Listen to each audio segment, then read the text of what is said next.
Cuando abrí la puerta y vi esa caja de chocolates artesanales carísimos en mi cumpleaños número 60, no sabía quién me los había enviado. No tenía ninguna nota, nada. Como no me gustan mucho los dulces, se los di todos a mi nuera y a mis nietos. Feliz de compartir. Hasta que a la mañana siguiente, mi hijo me llamó preguntando: «Mamá, ¿te gustaron los chocolates que te envié?». Le respondí inocente: «Ah, ¿fuiste tú? Se los di a tu esposa y a los niños». El grito al otro lado de la línea me congeló. ¿Hiciste qué? En ese instante, me di cuenta de que algo estaba terriblemente mal. Pero antes de continuar, checa si ya estás suscrito al canal y escribe en los comentarios: ¿desde dónde estás viendo este video? Nos encanta saber hasta dónde están llegando nuestras historias. Mi nombre es Mariana, tengo 60 años y nunca imaginé que celebraría esa fecha de la forma en que sucedió. Soy maestra jubilada, viuda desde hace 8 años, madre de un hijo único llamado Ricardo. Crié a este niño sola después de que mi esposo Javier falleciera de cáncer. Fueron años difíciles, trabajando en 2 turnos para darle a Ricardo una educación decente, buena ropa, todo lo que una madre puede ofrecer. Ricardo siempre fue mi orgullo. Se graduó de ingeniería, consiguió un trabajo excelente en una multinacional, se casó con Sofía, una muchacha dulce y dedicada. Ellos me dieron 2 nietos hermosos, Mateo, de 8 años, y Regina, de 5. Mi vida giraba en torno a esos niños. Yo era la abuela presente, la que los recogía de la escuela cuando los padres no podían, la que hacía flan napolitano los fines de semana, la que guardaba juguetes en mi casa para cuando vinieran a visitarme. Vivo en una casa sencilla en Querétaro, en el mismo barrio desde hace 30 años. Ricardo vive en la Ciudad de México con su familia, a cerca de 1 hora y media de distancia. En los últimos 2 años, noté que las visitas se hicieron más raras. Él siempre tenía una excusa: trabajo acumulado, los niños con actividades, Sofía cansada. Yo entendía, o al menos intentaba entender. La vida moderna es acelerada, todo el mundo vive ocupado, pero en el fondo dolía. Dolía ver a mis nietos crecer y yo perderme momentos importantes. Dolía llamar a Ricardo y sentir que estaba apurado por colgar. Dolía cuando Sofía respondía a mis mensajes con respuestas cortas, monosilábicas. Algo había cambiado, pero no lograba identificar qué. Mi cumpleaños número 60 cayó en un viernes. Ricardo me había llamado la semana anterior diciendo que no podría venir a visitarme el fin de semana porque tenían compromisos con la familia de Sofía. Me prometí a mí misma que no me enojaría, pero lo hice. 60 años es un hito, no es un cumpleaños cualquiera, pero fingí que todo estaba bien. Dije que no había problema, que nos veríamos en otra ocasión. Me desperté ese día con el corazón encogido. Preparé un desayuno especial solo para mí, intentando celebrar de alguna forma. Algunas amigas me habían llamado temprano dando felicitaciones, lo que calentó mi corazón. Alrededor de las 10 de la mañana, el interfono sonó. Era un repartidor con un paquete elegante. Una caja grande, envuelta en papel dorado con un lazo rojo lujoso. No había tarjeta, ninguna identificación de quién lo envió. El repartidor solo me lo entregó y se fue. Me quedé intrigada. ¿Quién me habría mandado un regalo tan bonito? Abrí la caja con cuidado y lo que vi me dejó sin aliento. Chocolates artesanales, de esos que cuestan una fortuna. Cada bombón era una pequeña obra de arte. Había trufas cubiertas con oro comestible, chocolates rellenos con frutas exóticas, algunos con formas elaboradas de flores y corazones. La caja debió haber costado al menos 4,000 pesos, tal vez más. Busqué una tarjeta, alguna indicación de quién había enviado, pero no encontré nada. Pensé inmediatamente en Ricardo. Tal vez quería sorprenderme, compensar el hecho de no poder venir a visitarme. Mi corazón se llenó de gratitud.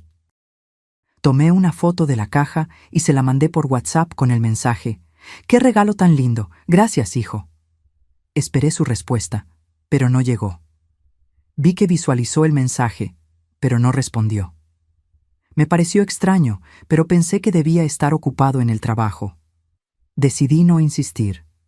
Guardé los chocolates en el refrigerador, pensando en saborear algunos por la noche, después de la cena. Pero entonces tuve una idea. ¿Por qué no llevarle los chocolates a Sofía y a los niños? Vivían en la Ciudad de México.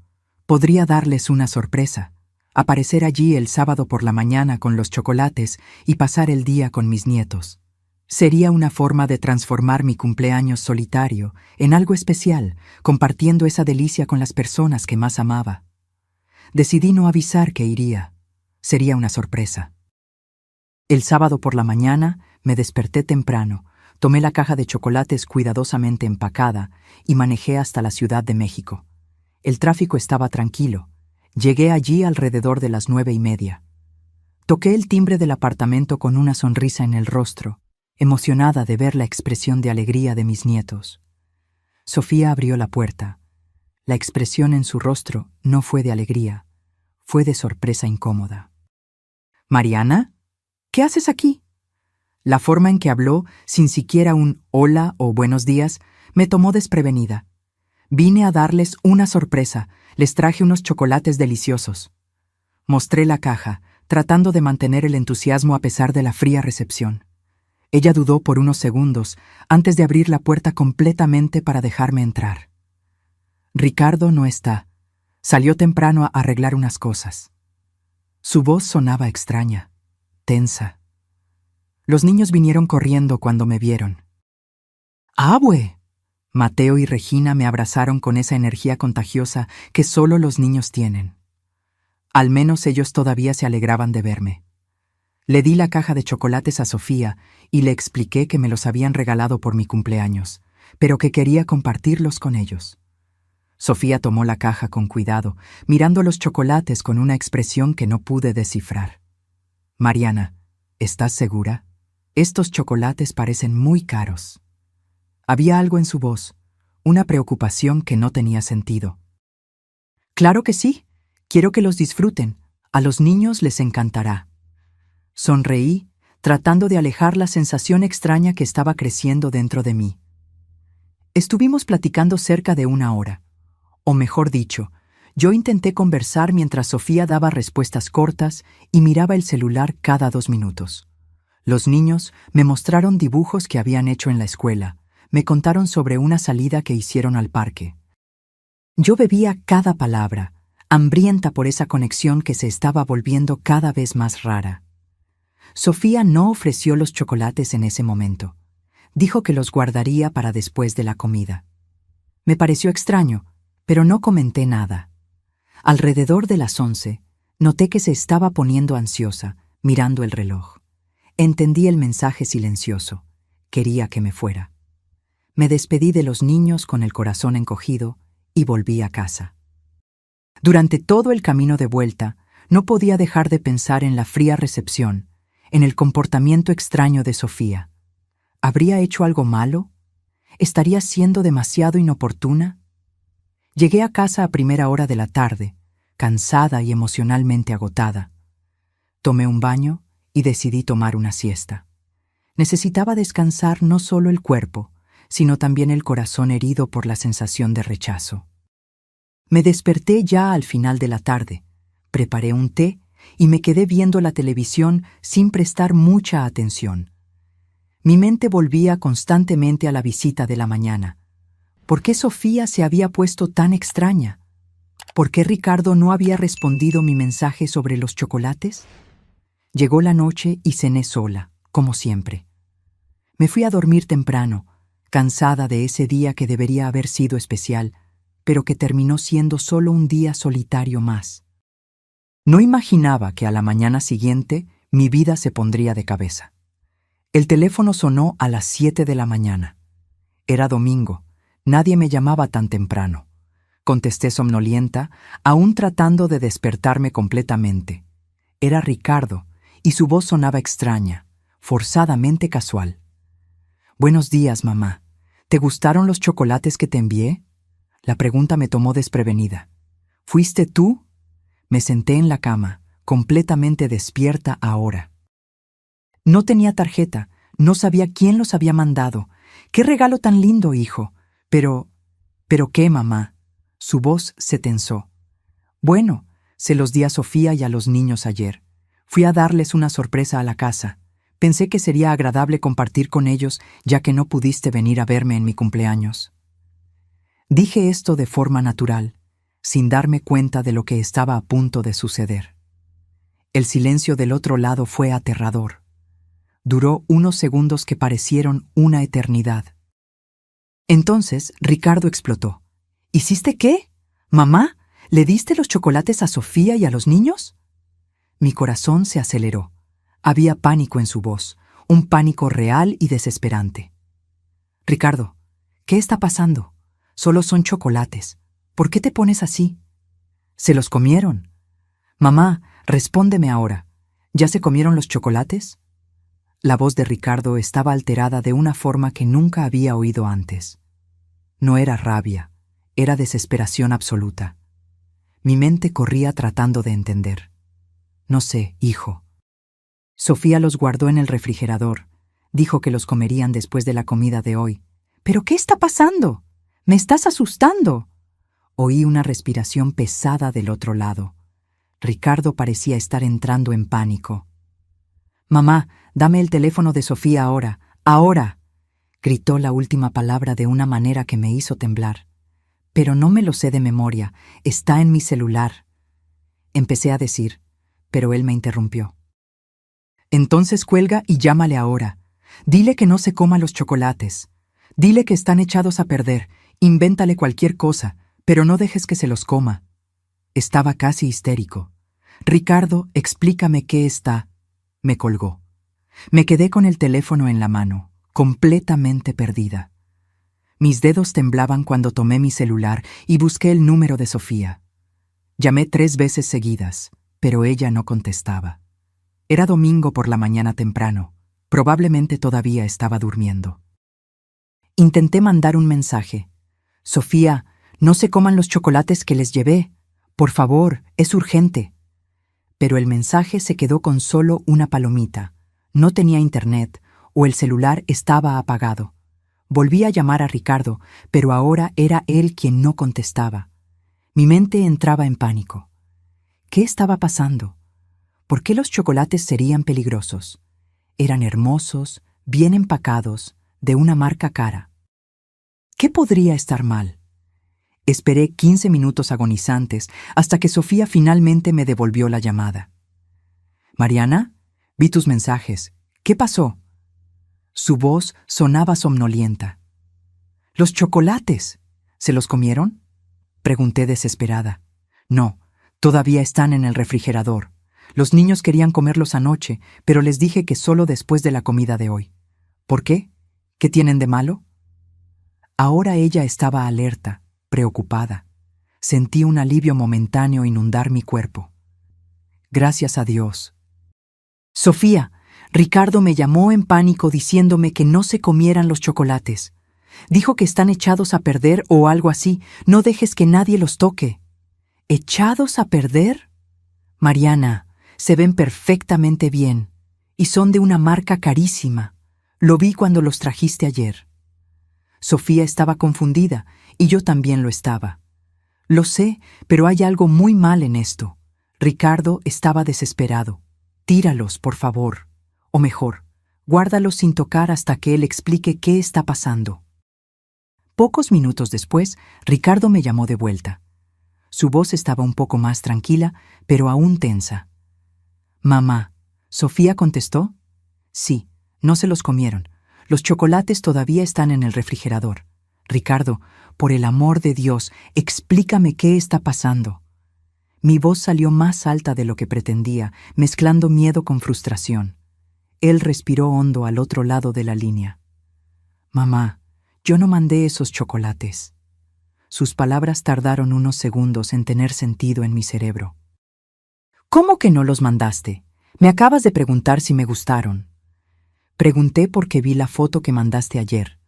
Cuando vi esa caja, me confundí, porque yo no había mandado nada.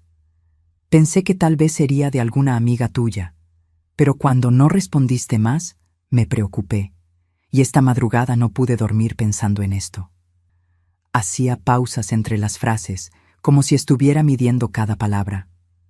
Pero entonces, ¿quién los mandó? Mi voz salió débil, el miedo comenzando a instalarse de verdad. No sé, mamá, pero tengo un pésimo presentimiento. Voy para allá ahora a buscar esos chocolates y llevarlos a analizar. No dejes que nadie los toque. ¿Analizar? Ricardo, ¿crees que hay algo malo con los chocolates? ¿Como envenenados? La palabra salió de mi boca antes de que procesara completamente la idea. Más silencio. No sé, mamá, pero prefiero asegurarme. Aléjate de ellos. Voy a llamar a Sofía ahora y a decirle lo mismo. Colgó y me quedé parada en medio de la sala, tratando de procesar lo que estaba pasando. Alguien me había mandado una caja de chocolates carísimos de forma anónima, en mi cumpleaños número 60.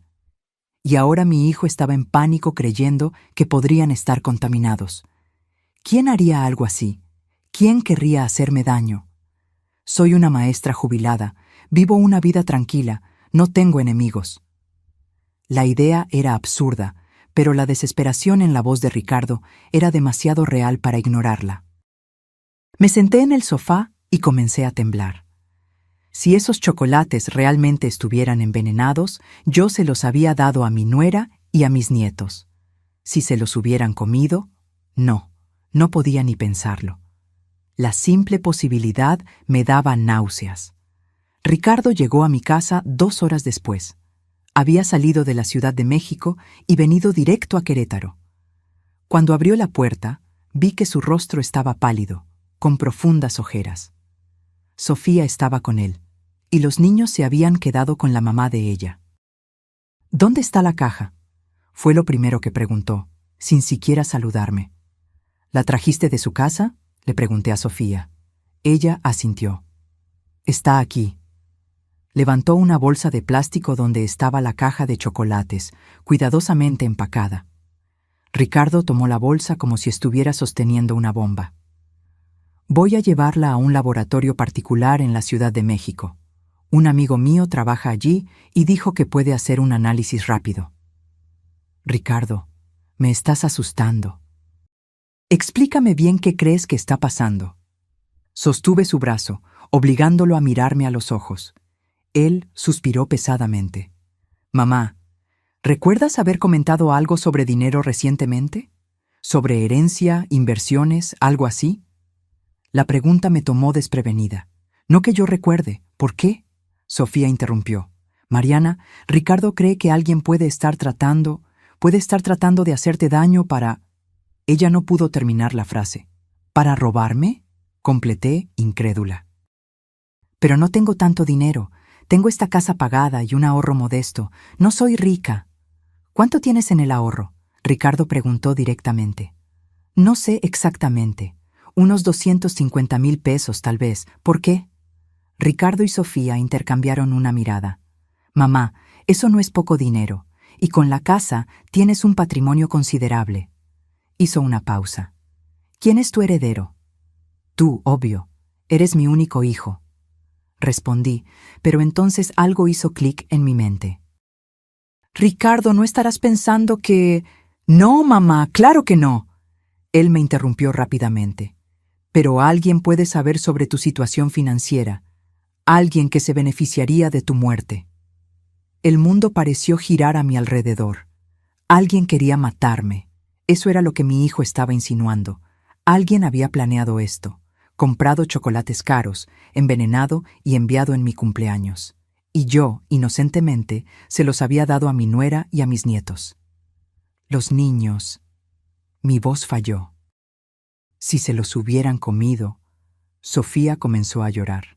No pienses en eso, Mariana. No se los comieron, todo está bien. Pero no estaba todo bien. Nada estaba bien. Me senté en el sofá porque mis piernas no me sostenían más. Ricardo se arrodilló frente a mí.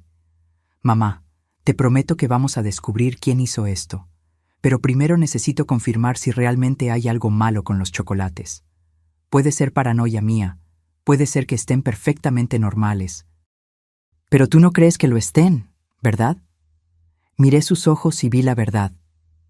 No, mamá, no lo creo. Salió con Sofía justo después, llevando la caja de chocolates. Prometió llamarme tan pronto como tuviera los resultados. Me quedé sola en mi casa, con un silencio pesado y pensamientos aún más pesados. Pasé el resto del domingo en estado de shock. No podía hacer nada más que quedarme sentada mirando las paredes, la mente dando vueltas en círculos. ¿Quién me haría esto? Intenté hacer una lista mental de todas las personas que conocía, buscando a alguien que pudiera tener algún motivo. ¿Mis vecinos? Imposible. Doña Lupe de al lado es una señora de 75 años que apenas puede salir de casa. La pareja del otro lado son profesionales ocupados que apenas me saludan. No había animosidad allí, solo indiferencia educada. ¿Mis ex colegas de trabajo? Tampoco tenía sentido. Me jubilé hace 2 años en buenos términos con todo el mundo. No había disputas, peleas o resentimientos que yo supiera. ¿Familia? No tengo mucha. Mis padres ya fallecieron, soy hija única. Javier, mi difunto esposo, tenía un hermano que vive en Monterrey y con quien no tengo contacto desde hace años. Ricardo es mi único hijo. No había primos cercanos, tíos u otros parientes que pudieran estar interesados en mi dinero. ¿Entonces quién? Llegó la noche y no había comido nada en todo el día. No sentía hambre, solo un vacío en el estómago que no era físico.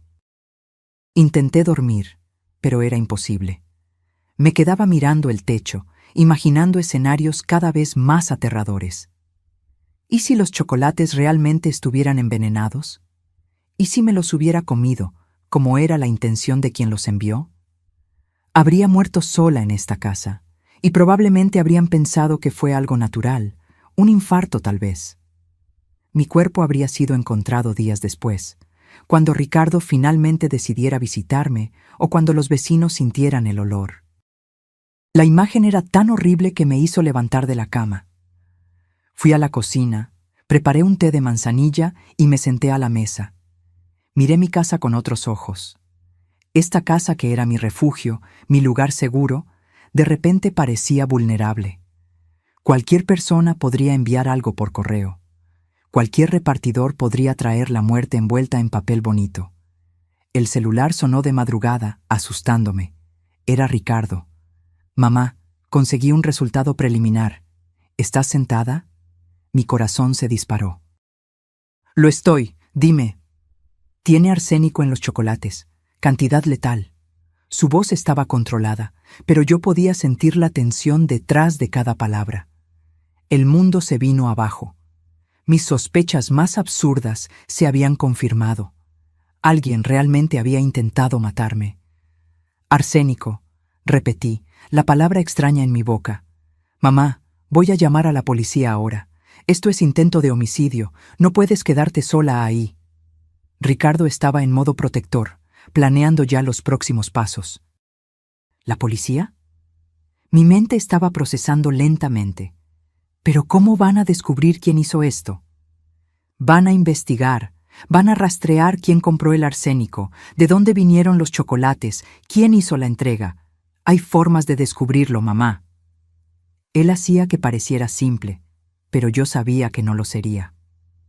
No quiero quedarme sola aquí, admití, mi voz saliendo pequeña y asustada. Lo sé, voy a buscarte mañana por la mañana temprano. Te vas a quedar en mi casa hasta que resolvamos esto. Prepara una maleta con ropa para unos días. Después de colgar con Ricardo, la realidad finalmente me golpeó con fuerza total. Alguien había puesto veneno en chocolates caros, empacado todo bellamente, y me lo había mandado como regalo de cumpleaños. Esa persona esperaba que yo me los comiera, esperaba que yo muriera. Y casi funciona. Si no fuera por mi decisión impulsiva de compartir con Sofía y los niños, yo me habría comido esos chocolates. Probablemente el viernes por la noche, después de la cena, mientras veía televisión. Habría saboreado cada uno, feliz con lo que creía ser un regalo generoso de alguien que se preocupaba por mí. ¿Y luego? ¿Cuánto tiempo llevaría? ¿El arsénico actúa rápido? ¿Habría sentido dolor? ¿Me habría dado cuenta de que estaba siendo envenenada o pensaría que era un ataque al corazón repentino? Esas preguntas me atormentaban. Pasé la noche en vela. Cada pequeño ruido me hacía saltar. El viento golpeando la ventana sonaba como alguien tratando de entrar. El crujido normal de la casa parecía pasos sigilosos. Estaba paranoica, pero tenía motivos de sobra para estarlo. Ricardo llegó a las 7 de la mañana con Sofía. Habían dejado a los niños en la escuela y vinieron directo a buscarme. Yo ya estaba lista, con una maleta pequeña empacada. Miré mi casa antes de salir, preguntándome cuándo me sentiría segura aquí de nuevo. Durante el camino hacia la Ciudad de México, Ricardo me explicó que la policía vendría a entrevistarme ese mismo día. Necesitaban toda la información: cuándo recibí los chocolates, si vi al repartidor, si había alguna pista de quién podría haberlos mandado. Mamá, tienes que pensar bien. ¿Alguien con quien peleaste recientemente? ¿Alguna discusión en el supermercado, en la calle, cualquier cosa? Ricardo estaba manejando demasiado rápido, sus manos tensas en el volante. No, hijo. Llevo una vida muy tranquila. No peleo con nadie. Era frustrante no tener ninguna pista para ofrecer. ¿Y dinero? ¿Alguien te pidió prestado y te negaste? ¿Alguna situación así? Sofía se giró del asiento delantero para mirarme. Pensé con cuidado. No recientemente. Hace unos 6 meses, una ex colega de trabajo me pidió 5,000 pesos prestados. Se los presté y ya me los devolvió. ¿Quién? Ricardo preguntó inmediatamente. Vera, la conoces, pero no fue ella, estoy segura. Necesitaba el dinero para una cirugía de su esposo. Me lo devolvió tan pronto como el seguro médico les reembolsó. Ricardo no pareció convencido. Aún así, voy a darle su nombre a la policía. Necesitan investigar todos los ángulos.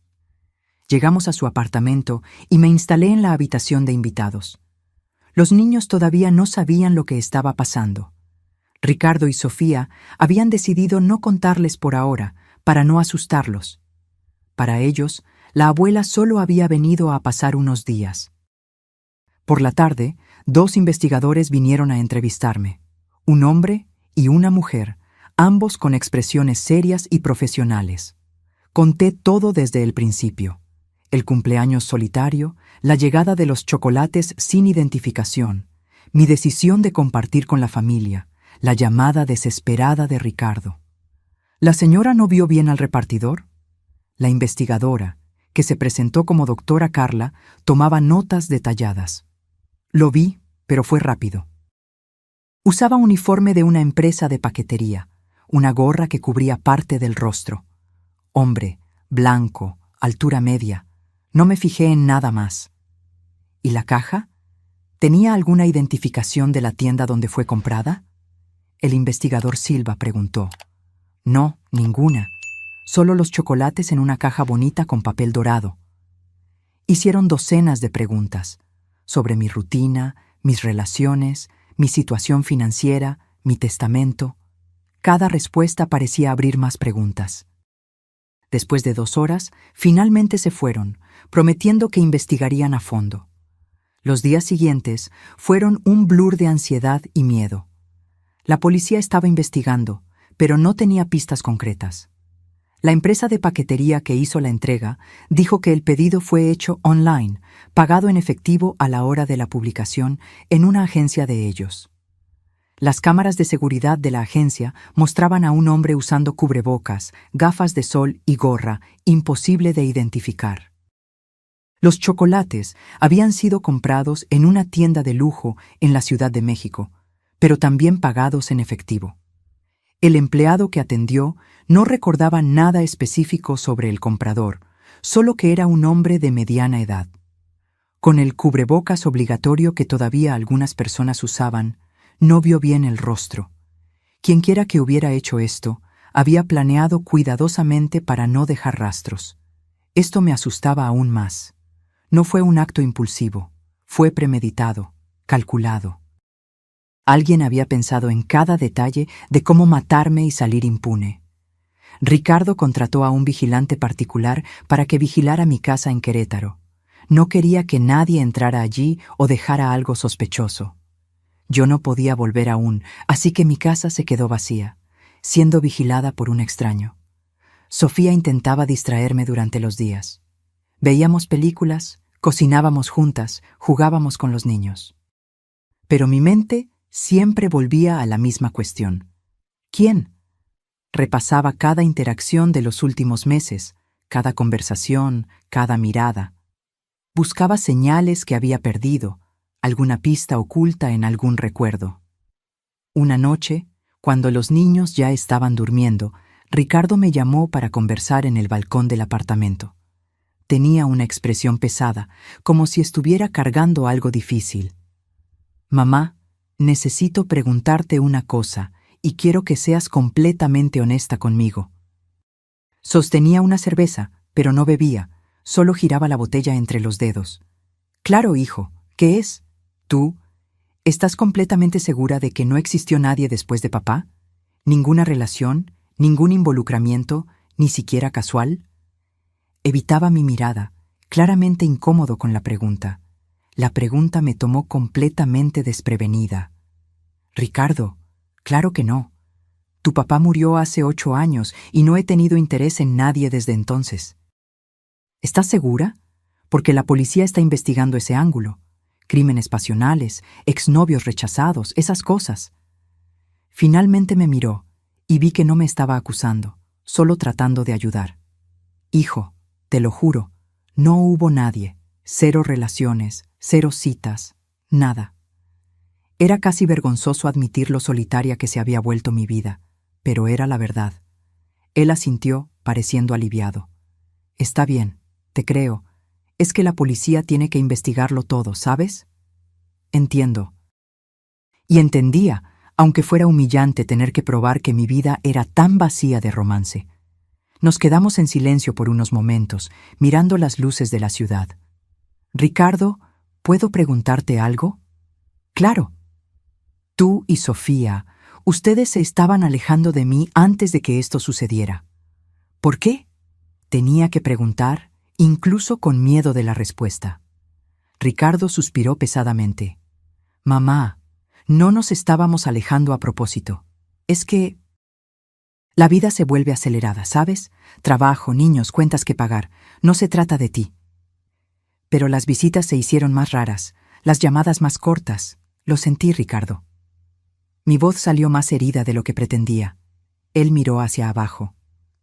«Lo sé, y lo siento. La verdad es que Sofía y yo estábamos pasando por algunos problemas en el matrimonio. Nada grave, pero esas discusiones sobre dinero, sobre división de tareas. Estábamos estresados y como que nos aislamos de todo el mundo, no solo de ti». Esa información me sorprendió. Yo no sabía que estaban con problemas. «¿Está todo bien ahora?» «Está mejor. Hicimos algunas sesiones de terapia de pareja. Ayudó bastante». Él sonrió ligeramente. Y luego todo esto sucedió, y como que puso las cosas en perspectiva. Casi perderte, casi perder a Sofía y a los niños por culpa de esos chocolates. Nos hizo darnos cuenta de lo que realmente importa. Sostuve su mano. «Me alegra que estén resolviendo las cosas, y lo siento si estaba siendo intrusiva o exigente de más». «No, mamá, nunca lo fuiste. La culpa es mía por haberme alejado». Él apretó mi mano. «Pero ahora será diferente, lo prometo». Una semana después de que yo estuviera viviendo con ellos, la policía finalmente tuvo una pista. La doctora Carla me llamó pidiendo ir a la delegación. Ricardo me acompañó, ambos ansiosos y nerviosos. Conseguimos rastrear la compra del arsénico. Comenzó tan pronto como nos sentamos en su oficina. Fue comprado online hace 3 semanas, de un sitio chino que vende productos químicos. La dirección de entrega fue un apartamento alquilado por temporada en la Ciudad de México. ¿Y quién alquiló el apartamento? Ricardo se inclinó hacia adelante. Un hombre usando documentos falsos, pero conseguimos las imágenes de las cámaras del edificio. Ella giró el monitor de la computadora hacia nosotros. Lo que vi me dejó sin aliento. Era una imagen granulada, pero se podía ver claramente. Un hombre de unos 45 años, cabello oscuro, usando lentes. Y yo lo conocía. «Es Jorge», susurré, mi voz apenas saliendo. «¿Quién?» Ricardo me miró, confundido. «Jorge Santos. Él fue novio de mi hermana». Las palabras salían con dificultad. ¿Cómo pude haberme olvidado de él? Ricardo se puso aún más confundido. «Mamá, tú no tienes hermana. Tenía, Paula. Murió hace 12 años, de cáncer. Eras muy joven, tal vez no la recuerdes mucho». Mi mente estaba corriendo, conectando puntos que yo había enterrado hacía más de una década. Paula era 5 años más joven que yo. Éramos cercanas, pero tuvimos un desacuerdo serio poco antes de que se enfermara. Los recuerdos volvían en olas dolorosas, cosas que yo había intentado olvidar por años. La doctora Carla estaba atenta, tomando notas. ¿Qué tipo de desacuerdo? Respiré hondo. Era difícil hablar de eso, especialmente enfrente de Ricardo, pero no tenía opción. Paula era novia de Jorge desde hacía unos 3 años. Parecía un tipo agradable, trabajaba como vendedor de inmuebles, pero entonces descubrí que él le estaba robando dinero, tomando su tarjeta de crédito sin permiso, haciendo compras, esas cosas. ¿Y qué pasó?, Ricardo preguntó, completamente enfocado ahora. Yo lo confronté. Le dije a Paula lo que estaba pasando. Ella no me creyó al principio, lo defendió. Peleamos fuerte. Ella dijo que yo estaba celosa, que no quería verla feliz. Las palabras salían con dificultad, cada una trayendo de vuelta el dolor de esa época. Pero eventualmente ella descubrió que era verdad. Terminó con él. Jorge se puso furioso, me culpó a mí por haber destruido la relación. Me llamó algunas veces haciendo amenazas, diciendo que yo me iba a arrepentir. Pero luego Paula se enfermó y me olvidé de todo eso. ¿Qué tipo de amenazas? La investigadora estaba totalmente enfocada ahora. Cosas vagas, que yo iba a pagar por haber destruido su vida, que él no lo iba a olvidar, que un día yo entendería lo que es perderlo todo. Yo había tomado las amenazas como rabia del momento, palabras dichas en el calor de la emoción. Nunca pensé que realmente fuera a hacer algo. ¿Y después de que su hermana falleció?, la doctora Carla preguntó. Apareció en el funeral. Fue extraño. Paula había terminado con él casi un año antes. No dijo nada, solo se quedó al fondo de la iglesia. Después de eso, nunca más lo vi o supe de él. Pero ahora me acordaba de su mirada ese día. Fría, calculadora, como si me estuviera evaluando. Ricardo estaba pálido. «Mamá, ¿por qué nunca me contaste sobre esas amenazas?» «Porque eras joven, estabas lidiando con la muerte de tu tía Paula. No quería preocuparte con más cosas». Y honestamente, pensé que lo había olvidado y seguido adelante. Pero ahora todo tenía sentido. Jorge había pasado años esperando, planeando, tal vez culpándome a mí por la muerte de Paula, de alguna forma distorsionada, o simplemente guardando rencor por yo haber expuesto sus mentiras. Y ahora, más de una década después, había decidido vengarse. ¿Pueden arrestarlo?, Ricardo preguntó a la investigadora. «Estamos rastreando dónde está ahora». Con esas imágenes y el vínculo con el arsénico, tenemos suficiente para una orden de arresto. Ella hizo más anotaciones. Pero necesito que la señora me cuente todo sobre Jorge. Dónde vivía, dónde trabajaba, cualquier cosa que recuerde. Pasé la siguiente hora recordando todo lo que sabía sobre Jorge Santos. No era mucho. Tenía unos 40 años en la época en que era novio de Paula, lo que significaba que ahora tendría más de 50.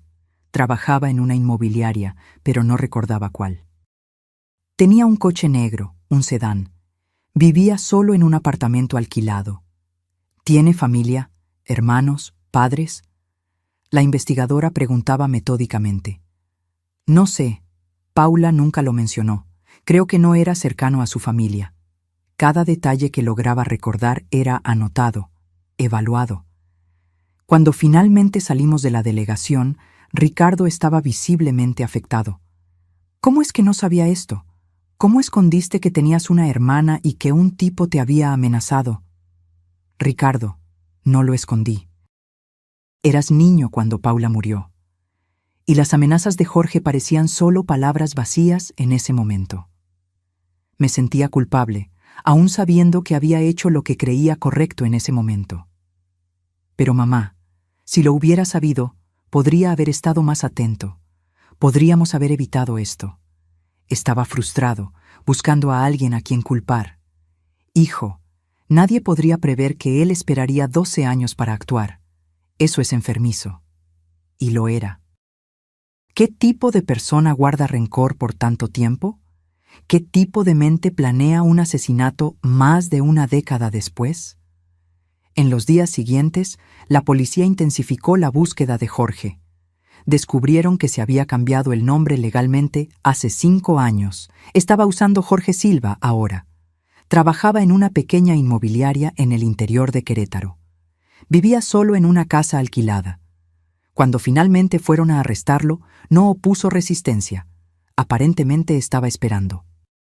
Cuando los policías entraron en su casa, encontraron un cuaderno lleno de anotaciones sobre mí. Mi rutina, mi casa, lugares que frecuentaba. Me había seguido durante meses, tal vez años, estudiando mis hábitos. También había impresiones de correos electrónicos y documentos financieros. Sabía exactamente cuánto dinero tenía. Sabía sobre mi testamento. Sabía que Ricardo era mi único heredero y tenía un plan elaborado no solo para matarme, sino para hacer que pareciera natural. Confesó. La doctora Carla me llamó 3 días después del arresto. Dijo que usted destruyó su vida cuando lo separó de Paula, que después de que ella murió, él no tenía nada más. Pasó años planeando cómo hacerla pagar. ¿Dijo por qué esperó tanto tiempo? Tenía que entender la mente enfermiza detrás de eso. Dijo que quería que usted viviera una buena vida primero. Quería que usted tuviera cosas que perder. Y quería asegurarse de que no sería atrapado. Pasó años estudiando sobre venenos, sobre cómo no dejar rastros. Pensó que lo había planeado perfectamente. Había un tono de asco en su voz. ¿Y si yo no le hubiera dado los chocolates a Sofía y a los niños? ¿Si me los hubiera comido? La pregunta me atormentaba. Según él, usted habría muerto en pocas horas. La cantidad de arsénico era masiva. Probablemente habrían asumido que fue un infarto, considerando su edad. Difícilmente harían autopsia en una mujer de 60 años sin historial de problemas de salud que murió en casa. Hizo una pausa. Usted tuvo mucha suerte, Mariana. Suerte. Qué palabra tan extraña para describir casi ser asesinada. Pero yo entendía lo que ella quería decir. Suerte de haber decidido compartir los chocolates. Suerte de que Ricardo se diera cuenta de algo malo. Suerte de que los niños no se los comieran.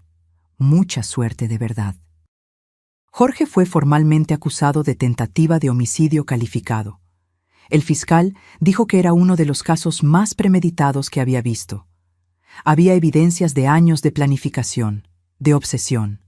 Jorge enfrentaría décadas de prisión. Finalmente pude volver a mi casa en Querétaro. Ricardo no quería que fuera, quería que me quedara viviendo con ellos. Pero yo necesitaba mi casa, mi espacio. No podía dejar que el miedo me quitara eso. Pero volví a una casa diferente. Instalé un sistema de seguridad completo, con cámaras y alarma. Cambié todas las cerraduras. Ya no abría la puerta a repartidores sin verificar primero quiénes eran. Cada paquete que llegaba era mirado con sospecha. El juicio de Jorge se llevó a cabo 6 meses después. Tuve que testificar, contar toda la historia de nuevo frente a un tribunal lleno de personas. Vi a Jorge sentado allí, de traje y esposado, mirándome con esos ojos fríos que recordaba del funeral de Paula. Su abogado intentó argumentar que tenía problemas mentales, que la muerte de Paula lo había traumatizado. Pero la fiscalía mostró todas las evidencias, la planificación meticulosa, los años de vigilancia, la compra cuidadosa de los materiales. No era locura, era venganza calculada. «Jorge Santos, ¿tiene algo que decir antes de la sentencia?», el juez preguntó. Él se levantó lentamente. Sus ojos se encontraron con los míos. Usted me quitó la única persona que amé. Yo solo quería que sintiera el mismo dolor. Sus palabras eran vacías para mí. Yo no te quité a Paula. Tú lo hiciste solo cuando le robaste, cuando mentiste, cuando elegiste tu interés propio sobre su bienestar. Hablé fuerte, aunque no fuera mi turno. El juez no me reprendió. Jorge no respondió. Solo se sentó, derrotado. La sentencia fue 22 años de prisión. Tendría casi 75 años cuando saliera, si es que vivía tanto tiempo. Parte de mí sintió una satisfacción sombría con eso. Otra parte solo sintió vacío. Volví a casa después del juicio e intenté retomar mi vida. Pero nada era como antes. Yo había cambiado fundamentalmente. La mujer ingenua que abría la puerta sonriendo a los repartidores había muerto. En su lugar estaba alguien más cautelosa, más desconfiada. Ricardo y Sofía comenzaron a visitarme toda la semana. Los niños venían a pasar fines de semana conmigo. Era como si casi perderme hubiera hecho que todos valoraran más el tiempo que teníamos. Y yo estaba agradecida por eso, aunque hubiera venido de una tragedia. Comencé a hacer terapia. La terapeuta, doctora Marcia, me ayudó a procesar el trauma. No era solo sobre casi haber sido asesinada, sino sobre la ruptura de la confianza fundamental. Yo había vivido creyendo que estaba segura, que nadie me quería hacer daño. Descubrir lo contrario había sacudido mi visión del mundo. Es normal tener esos sentimientos, la doctora Marcia me dijo en una sesión. Usted pasó por un evento traumático. Va a tomar tiempo volver a sentirse segura. Pero quiero sentirme segura ahora, respondí frustrada. No quiero tener miedo de abrir la puerta, no quiero tener que verificar cada paquete que llega, no quiero vivir así. Y no va a vivir así para siempre, pero necesita darse tiempo. 3 meses no es nada después de casi ser asesinada. Ella siempre era directa, lo que yo apreciaba. Lentamente, muy lentamente, comencé a curarme. Volví a hacer compras sin mirar por encima del hombro a cada minuto. Comencé a contestar el interfono sin pánico. Abrí la puerta al cartero sin imaginar que estaba trayendo algo que me mataría. Pero algunos cambios eran permanentes. Nunca más acepté regalos anónimos. Nunca más abrí paquetes sin cuestionar de dónde venían. ¿Y los chocolates? Bueno, los chocolates obtuvieron una connotación completamente diferente. Ya no podía comerlos sin recordar. Un año después del incidente, Ricardo organizó una fiesta para mi cumpleaños número 61. Fue en mi casa, con él, Sofía, los niños, algunos amigos cercanos. Era pequeña, íntima, exactamente como yo quería. Mamá, quiero hacer un brindis. Ricardo se levantó, sosteniendo una copa. Hace un año casi te perdemos de la forma más horrible. Pero sobreviviste. No solo sobreviviste, sino que te hiciste más fuerte. Eres la mujer más valiente que conozco. Todos brindaron. Yo sonreí, con los ojos llenos de lágrimas. Era verdad, había sobrevivido y me había hecho más fuerte, pero también había perdido algo, esa inocencia, esa capacidad de confiar plenamente. Gracias, hijo, y gracias a todos por estar aquí. Ustedes son mi verdadera familia. Miré alrededor de la sala, a las personas que realmente se preocupaban por mí. Después de que todos se fueron y yo estaba sola limpiando la casa, encontré una tarjeta que Sofía había dejado discretamente. Dentro estaba escrito: Mariana, nos enseñaste que la fuerza no es nunca caer, sino siempre levantarse. Gracias por ser nuestro ejemplo. Guardé la tarjeta cuidadosamente. Era ese tipo de cosa lo que hacía que todo valiera la pena. No el dinero, no los bienes materiales, sino las conexiones reales con personas que realmente importaban. Jorge seguía preso, y yo sabía que se quedaría allí por mucho tiempo más. Ocasionalmente me encontraba pensando en él, preguntándome si sentía remordimiento. Si entendía que había desperdiciado años de su propia vida en un odio vacío. Pero entonces me acordaba de su mirada en el tribunal, fría y sin arrepentimiento, y sabía la respuesta. Comencé a hacer trabajo voluntario en un centro de apoyo a víctimas de crímenes violentos. Quería usar mi experiencia para ayudar a otras personas que estaban pasando por el trauma que yo pasé. Descubrí que hablar sobre lo que me sucedió, ayudar a otros a procesar sus propios traumas, era terapéutico. Una mujer llamada Rita estaba en el grupo. Había sido agredida por su exmarido, que casi la mata.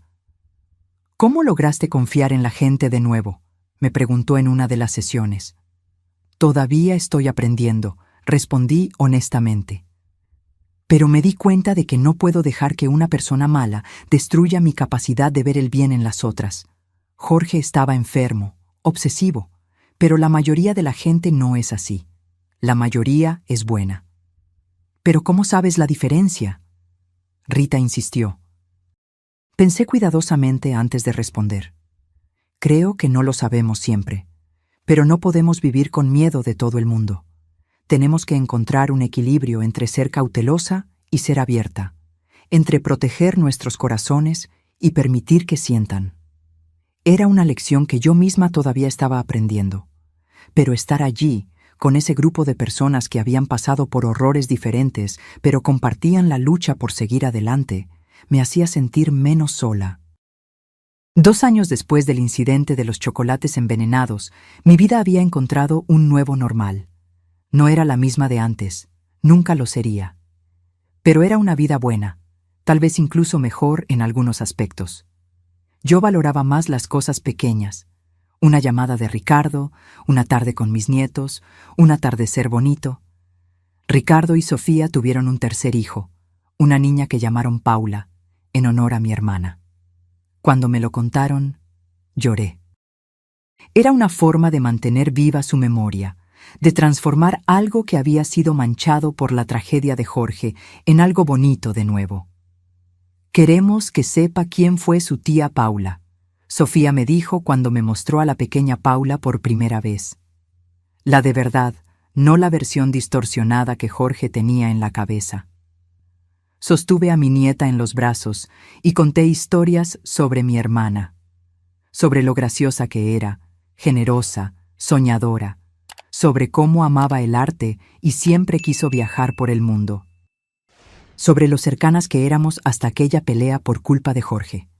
Era catártico hablar sobre Paula, mantener viva su memoria de forma saludable. En ese mismo año recibí una carta. Era de Jorge, de la prisión. Mi primera reacción fue romperla sin leer. No quería nada de él, ninguna disculpa, ninguna justificación. Pero algo me hizo pausar. Abrí la carta con manos temblando ligeramente. La carta era corta.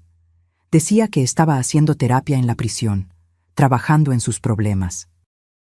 Decía que finalmente entendía que lo que hizo fue monstruoso, que había desperdiciado años en odio.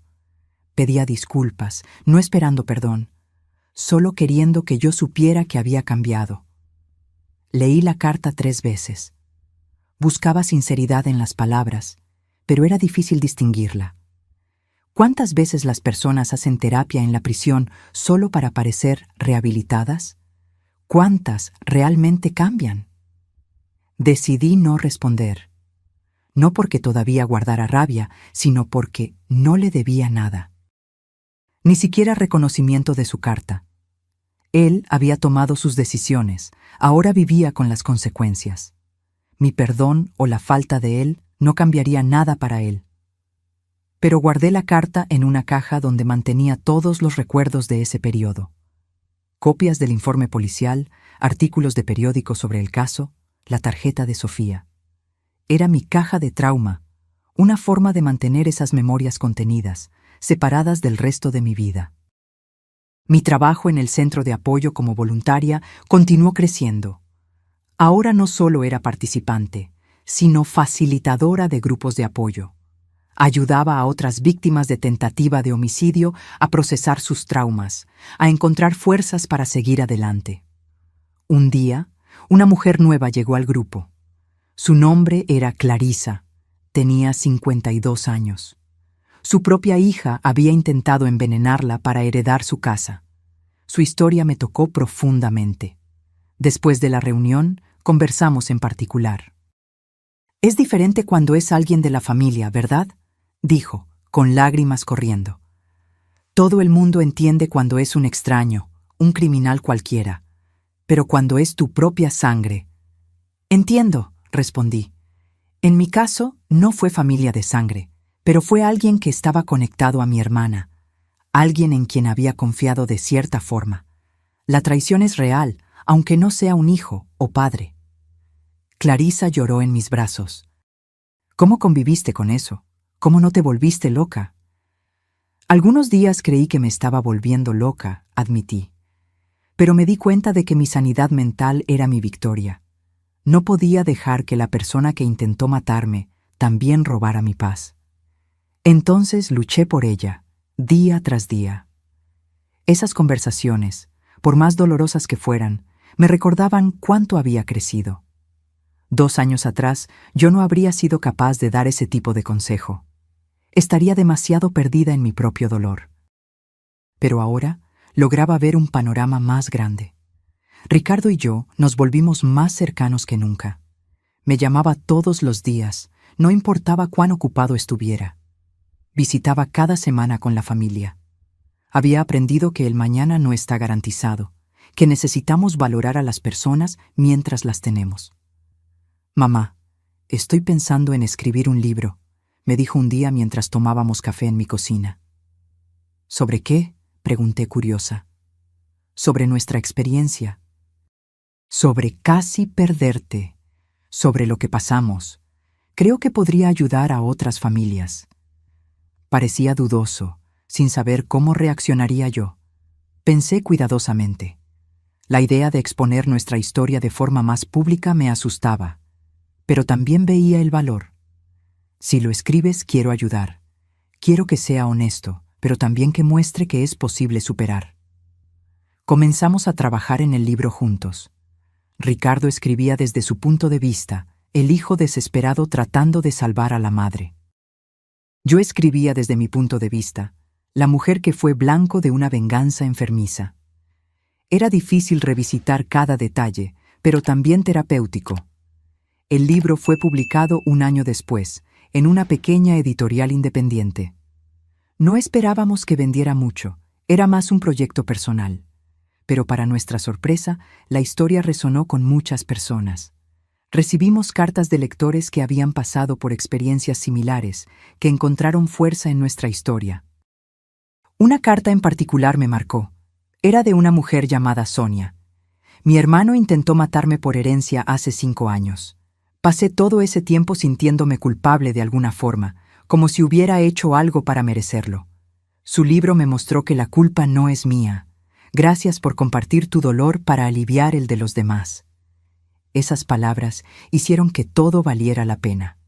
La exposición, la incomodidad, la necesidad de revivir cada momento doloroso.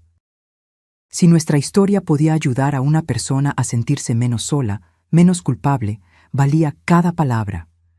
En mi cumpleaños número 63 hice una fiesta más grande. Invité a amigos, familia, personas del centro de apoyo. Quería celebrar no solo 1 año más de vida, sino 3 años de haber superado algo que podría haberme destruido. Un brindis yo misma hice esta vez, sosteniendo una copa. A la supervivencia. No solo física, sino emocional. A la fuerza que no sabemos que tenemos hasta que la necesitamos. Y a las personas que nos sostienen cuando no podemos mantenernos de pie solos. Todos brindaron, el sonido de las copas resonando por la sala. Miré alrededor y vi a Ricardo con Sofía y los 3 nietos. Vi a mis amigas del centro de apoyo. Vi a vecinos que se habían convertido en amigos cercanos. Vi a la doctora Marcia, mi terapeuta, que había venido como invitada y amiga, no como profesional. Esa era mi familia. No toda de sangre, pero toda de elección. Personas que habían estado conmigo en los momentos más oscuros y seguían aquí en los momentos de luz. Por la noche, cuando todos se fueron y yo estaba sola, me senté en el balcón con una taza de té. Miré las estrellas y pensé en todo lo que había sucedido. 3 años atrás, alguien había intentado terminar mi vida prematuramente. pero falló. Y de esa falla, yo había construido algo más fuerte de lo que tenía antes. No era la misma Mariana de 3 años atrás. Aquella mujer había muerto en el momento en que descubrió lo del arsénico. Pero en su lugar nació alguien más sabia, más fuerte, más consciente de la fragilidad y del valor de la vida. Hoy, 5 años después de aquel cumpleaños que cambió todo, puedo decir que finalmente encontré paz. Jorge sigue preso, cumpliendo su sentencia. Oí decir que se convirtió en un prisionero modelo. Ayuda en programas de rehabilitación para otros detenidos. Parte de mí espera que sea genuino, que realmente haya cambiado. Pero aunque lo haya hecho, no cambia lo que él hizo. El trauma nunca desaparece completamente. Todavía hay momentos en que recibo un paquete y siento ese nudo en el pecho. Todavía hay noches en que me despierto de pesadillas donde estoy comiendo esos chocolates y sintiendo el veneno quemar por dentro. Pero esos momentos se volvieron más raros, más espaciados. La terapia me enseñó que sanar no significa olvidar. Significa aprender a llevar las cicatrices sin dejar que definan quién eres. Yo tengo cicatrices, profundas y permanentes, pero también tengo fuerza, resiliencia, sabiduría que solo viene de haber enfrentado lo peor y sobrevivido. El libro que Ricardo y yo escribimos tuvo una segunda edición. Una editorial más grande se interesó y decidió reeditarlo con más distribución. Comenzamos a recibir invitaciones para conferencias, para contar nuestra historia en eventos sobre seguridad, sobre salud mental, sobre superación de traumas. Al principio dudé. Exponerme de esa forma, hablar públicamente sobre el peor momento de mi vida, parecía aterrador. Pero cuando acepté la primera invitación y vi la reacción del público, entendí el poder de la vulnerabilidad. Después de la conferencia, una fila de personas vino a agradecerme, a compartir sus propias historias, a decir que se sentían menos solas. Mis nietos crecieron. Mateo ahora tiene 13 años, Regina 10, y la pequeña Paula 5. Saben lo que pasó, en una versión apropiada para sus edades. Saben que la abuela pasó por algo aterrador, pero que está bien ahora. Y saben que es por eso que siempre verificamos de dónde vienen los regalos, que es por eso que somos cuidadosos con nuestra seguridad. «Abue, ¿tuviste miedo?», Regina me preguntó un día, con esa curiosidad inocente de los niños. «Sí, querida, tuve mucho miedo, pero ¿sabes lo que aprendí? Tener miedo es normal. Lo importante es no dejar que el miedo nos paralice. Es sentir el miedo y hacer lo que necesita ser hecho aún así». Ella asintió, procesando la respuesta con seriedad. Ricardo floreció como padre. Los problemas en el matrimonio que mencionó años atrás habían sido completamente resueltos. Él y Sofía eran un equipo sólido, criando a sus hijos con amor y límites saludables. Y él nunca más dejó que el trabajo se apoderara completamente de su vida. Aprendió a equilibrar, a priorizar lo que realmente importaba. En cuanto a mí, descubrí hobbies que nunca imaginé tener. Comencé a tomar clases de pintura. Descubrí que tenía cierto talento para las acuarelas. Comencé a viajar más, visitando lugares que siempre quise conocer, pero nunca tuve valor. Hice un viaje a Europa con un grupo de amigas del centro de apoyo. Fue liberador explorar el mundo sin miedo. También comencé a salir con alguien de nuevo, algo que nunca pensé que haría después de Javier. Su nombre es Carlos, es viudo, tiene 68 años. Nos conocimos en una conferencia que di sobre superación de trauma. Había perdido a su esposa en un accidente de coche y estaba tratando de reconstruir su vida. No fue amor a primera vista. Fue algo más gradual, más consciente. 2 sobrevivientes encontrando consuelo el uno en el otro. Él entiende mis momentos de ansiedad, mis detonantes. Yo entiendo su dolor de pérdida. Juntos construimos algo nuevo, sin prisa, sin presión. Ricardo aprobó a Carlos, lo que fue importante para mí. «Mamá, mereces ser feliz, y él parece hacerte feliz». Fue su bendición, simple pero sincera. El centro de apoyo donde trabajo como voluntaria creció significativamente. Ahora tenemos una sede propia, varios grupos de apoyo, un programa de asesoramiento. Ayudamos a cientos de personas por año a procesar sus traumas y a encontrar fuerzas para seguir adelante. Mi historia se convirtió en una de las usadas en materiales educativos del centro. La mujer de los chocolates envenenados, como algunos la llaman. No me gusta el título sensacionalista, pero entiendo que llama la atención sobre las cuestiones importantes: vigilancia, señales de comportamiento obsesivo, la importancia de denunciar amenazas. Hice las paces con la memoria de Paula.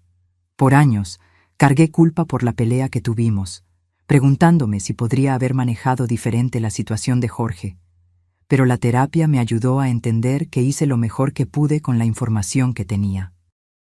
Exponer la verdad sobre Jorge fue proteger a Paula, aunque ella no lo hubiera visto así en el momento. Visito su tumba regularmente ahora, algo que había dejado de hacer después de que murió. Llevo flores, le cuento sobre mi vida, sobre cómo transformé la tragedia que su antiguo novio intentó crear en algo positivo. Siento que ella estaría orgullosa. Mi casa en Querétaro todavía es mi refugio, pero ahora es también un lugar de alegría. Los fines de semana se llena de risas de nietos, conversaciones con amigos, cenas con Carlos.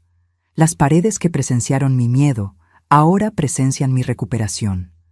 El sistema de seguridad permanece, las cámaras continúan activas, no por paranoia, sino por precaución saludable. Aprendí que ser cauteloso no es lo mismo que vivir con miedo.